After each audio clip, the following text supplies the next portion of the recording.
Okay. Next video, mga kakusa. Mag-ingat kayo saan man kayo dako sa Pilipinas. Pray always and be safe, be strong. Naman ang mga problema o trial na darating sa buhay nyo.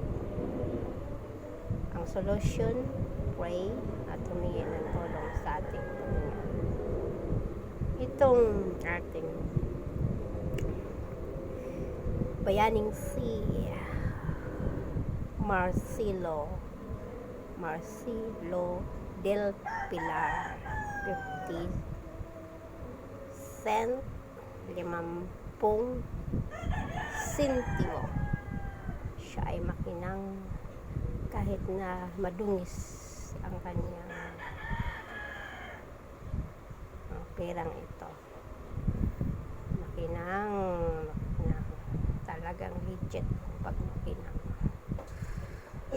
At ang babae ko sa inyo mga kakusa, itong salapi na legit at hindi siya fake. Kahit pala siya ay madumihan. At ilang years pang nakakapit sa kanya yung maruming bagay. Pag once na nilinis, naroon pa rin yung kulay niya talaga. Lalabas ang kanyang kulay, lalabas ang kanyang kakinangan, at yung pera ay hindi na gagasgasan. Talagang hindi siya basta-basta gasgasan, makinang pa rin siya. Yun ang hindi fake na pera mga kakusa na pariyan sa lapi.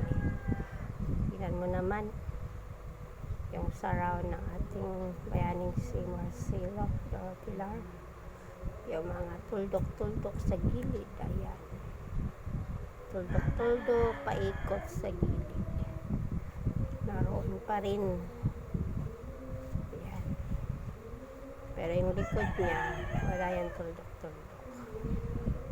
Around niya, pabilog, ayan. Legit talaga siya, mga kakusa. Ayan, mga kakusa. Yun lang mga kakusa. Be strong sa ating mga problema darating o nararanasan sa